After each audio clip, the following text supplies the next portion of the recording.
Welcome to Coached Soul, a podcast for a better you. Here's your host, Steve Hudgens. Hey, welcome back to the show. I'm Steve, your host. I'm a licensed professional counselor here in Tulsa, Oklahoma. This podcast is about how to be a better you. Sometimes we interview a variety of people to help you to look at things from a different perspective.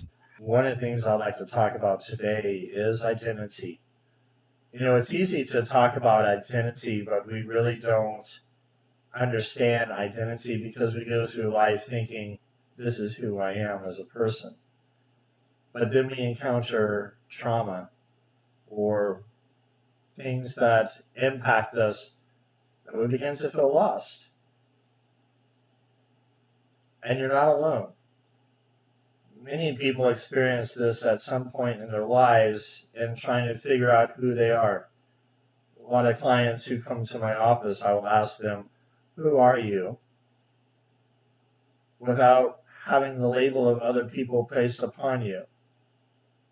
It is easy for us to say, well, you're a husband, you're a wife, you're a father, you're a mother, you're a daughter, you're a son, you're a brother, you're a sister, you're a banker, you're an IT developer.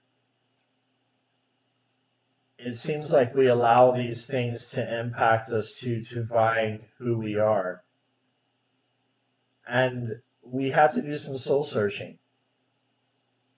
And that's where boundaries come into place to help protect this identity. One of the things that I remember reading in scripture is talk about protect your heart and what flows from it.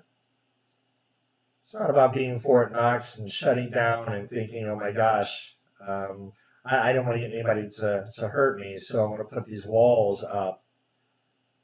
When we put walls up, how does that help us to live a true, authentic self? And then you think about what is it that helps prepare you to have a strong sense of identity. Maybe you don't know your place in the world and you're trying to find it. Maybe you struggle to envision a future that looks different from what's happening now to you. Are you feeling discontent with parts of your life? You know, when you think about it, sometimes we feel like there's more to life than what we're feeling.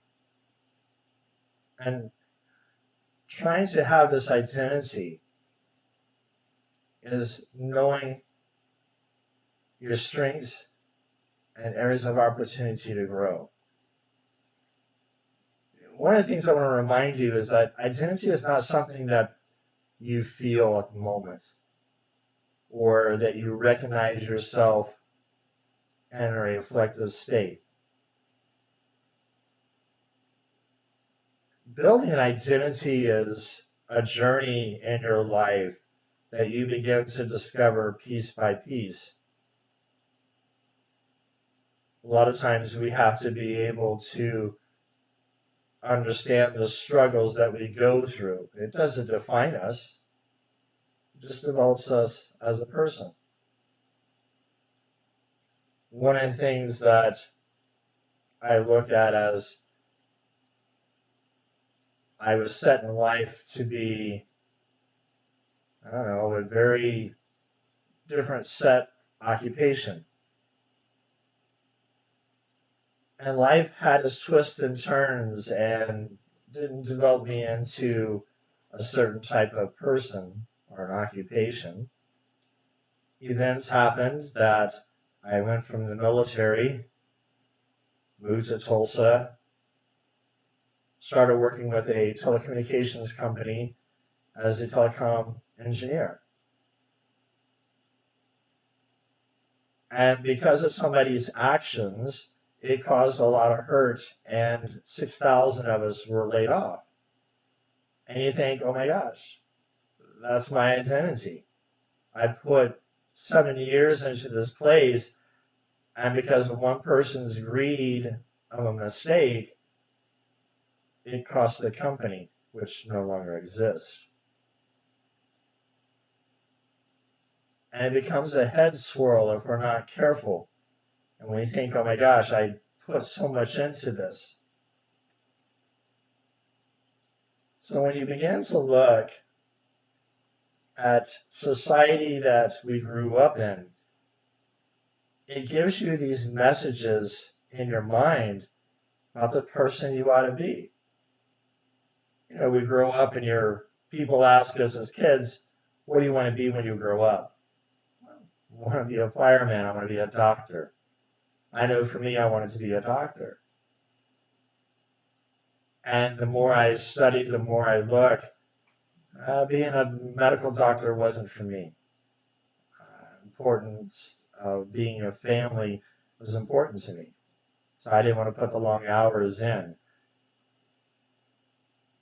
So I went into management or retail and restaurants and then back into telecommunications again. And when you think about developing who you are, these are the bits and pieces that start helping you to identify. But then you put the expectations of your parents or other people in your life, and sometimes that becomes a burden that weighs you down because you have to meet certain expectations. And one of the lessons that I've learned in life is I don't have to live to that other person's expectation. Or I don't need to be setting expectations that is going to be detrimental to myself. You expect a certain person to act, behave, and expect them to be this way. Well, what if they can't meet that expectation? Sometimes we have to replace expectation and replace it with acceptance. Accepting who we are. Accepting that other person who they are. They may have ideas of who you should be or your value and your path and way it should lead. You know, look at the messages society places on single people. Well, you got to get married. You got to have kids at a certain time. And we rush into these fast decisions not knowing who we are. So identity is not a fixed thing. It's always changing and being molded by the experiences that you encounter. Sometimes this can be a slow process over several years, many years. Sometimes it can be fast, depending on circumstances that happen.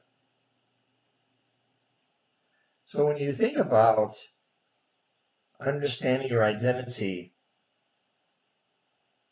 you have to look deeply within yourself and ask, do I have boundaries to protect who I am as a person? You know, we go through different stages of life. You look at young adult life, a lot of times is spent going to colleges or trying to figure out what kind of occupation they want to have. Then you enter a marital stage, a divorce stage. You're constantly renewing your identity that better reflects where you are, who you are, and what you want to be at that point in time. So when I talk about building your identity, it's not an overnight thing. But you have to ask yourself, you know, if I'm going to build this identity, what is my true, authentic self?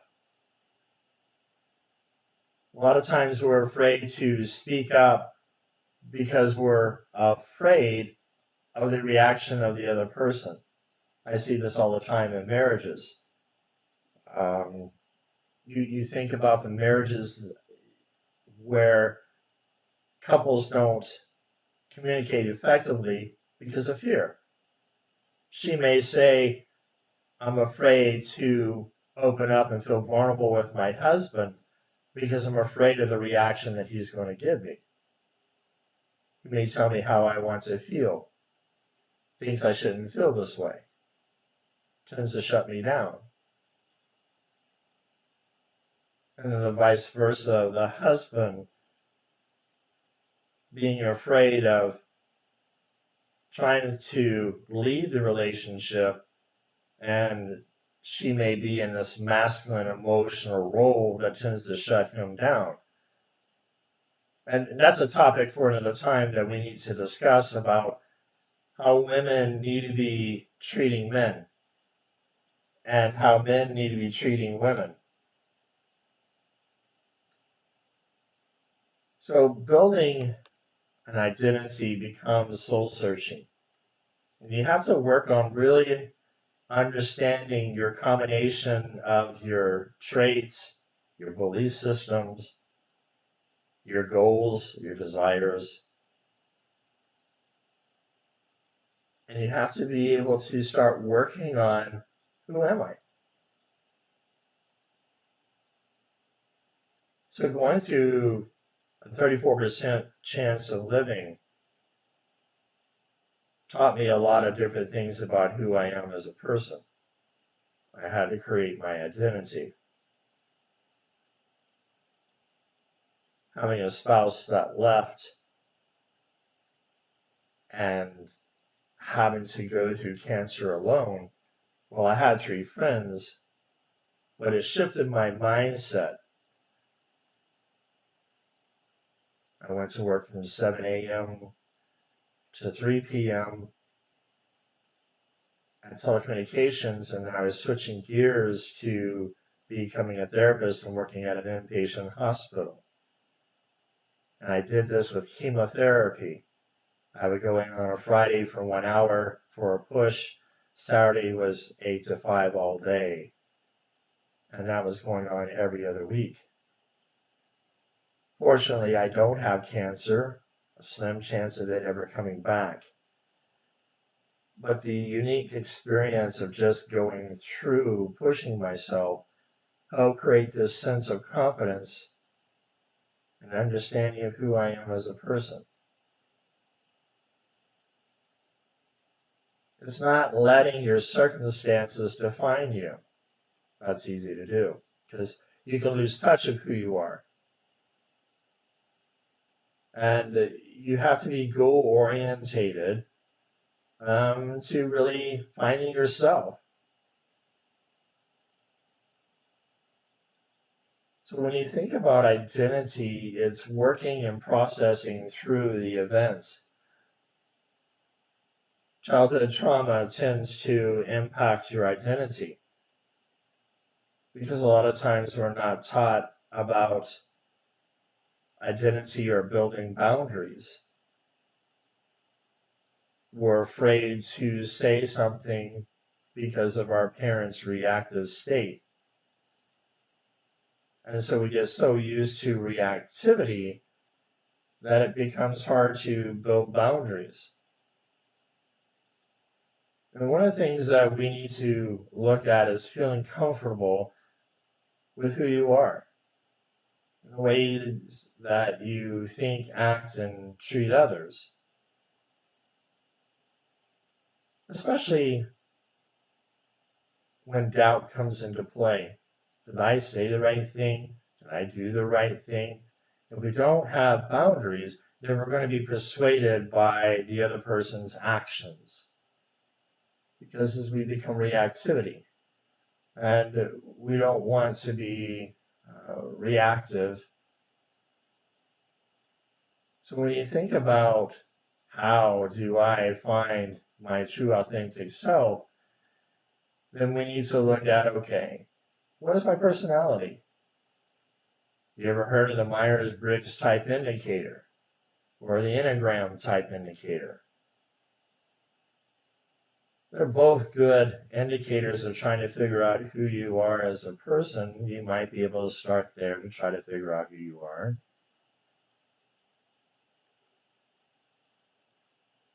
But it helps you to understand where you're coming from. Then we do something that we lack, and that's observing your feelings.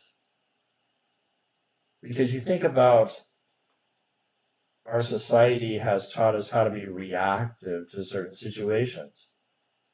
I think one of our podcasts, Tracy Owens, said that man was giving own one emotion. And that one emotion was anger. And you think about these experiences and how we react to them. Sometimes it's not who we are as a person, but we become so reactive to the situation that we have to be able to understand our own feelings.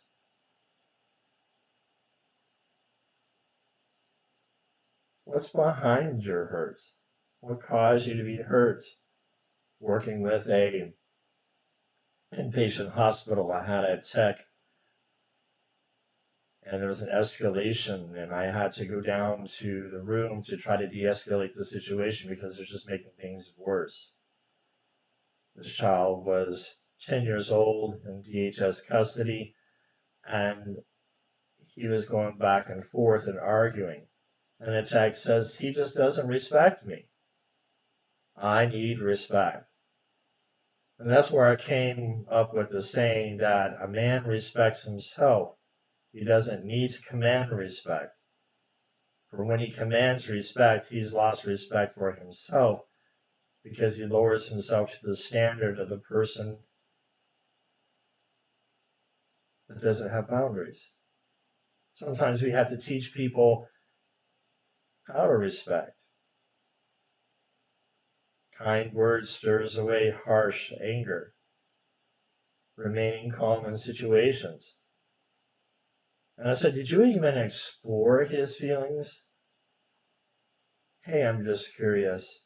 What is it that you're mad about? But instead, we're become so reactive that we become emotional compromised, and that doesn't help our identity. Do you get anxious when you're making decisions? And developing this identity helps you to understand how to use this knowledge to work on your weaknesses or areas of opportunity to maximize your strengths.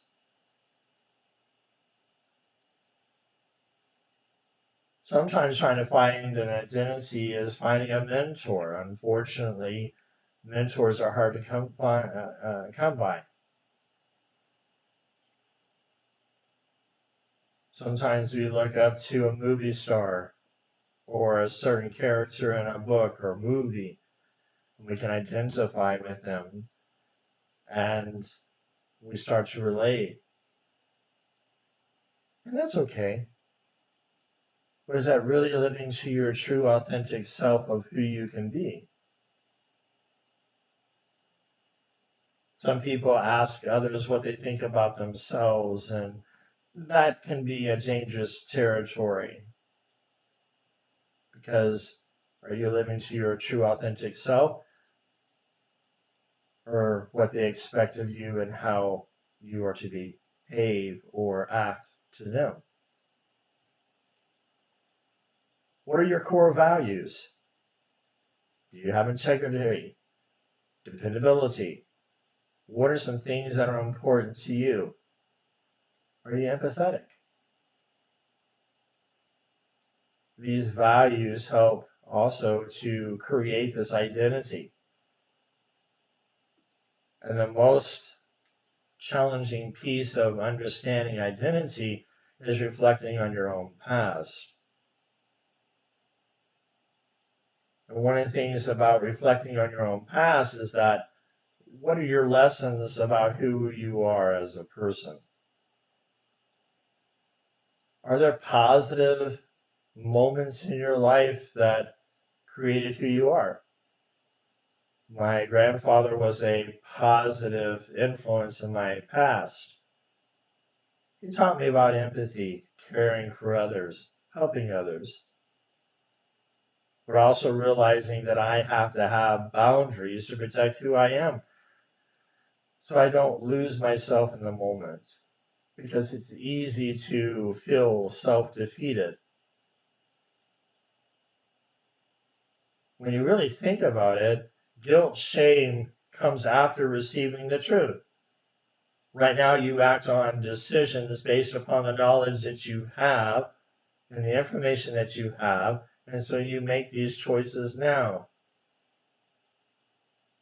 It's when you gain the knowledge of, oops, wrong choice, that we can have guilt and shame because we didn't know any better. So what does that teach you about your core values? How would you act if you were faced with a similar situation today? One of the things about building an identity is also looking to the future. Do you have goals? Maybe these goals have changed. This is the reason why for couples it's important to talk about your goals and what you want to accomplish in your marriage. So think about, what are some goals that I need to build? Step out of your comfort zone. I asked the client to do this one day, to step out of your comfort zone. And so he went to a medieval festival and dressed up as a monk, and he enjoyed it. He played the part. He says, I would have never got into character.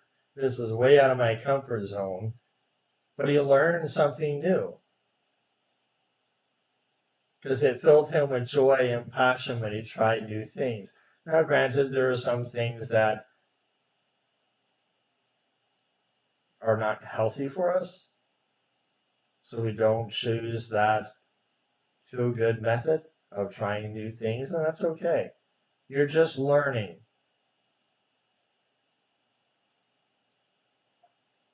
Begin to write things down can help you with your journey in life of figuring out who you are as a person.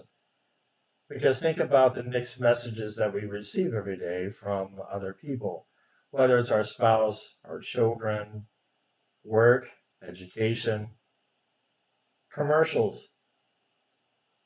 There's a lot of things that bombard you, and you ever get to a point to where you have this monkey chatter in your brain and you just can't turn it off. So writing things out in a journal, or trying to find ways of having self-discovery, can help you with this identity. And finally, one of the things that I try to encourage my clients is meditation. Take about 10-15 minutes and focus on your breathing with no noise. 3 seconds of air in and 6 seconds out slowly. And you begin to focus on this breathing, and meditating can help clear your mind.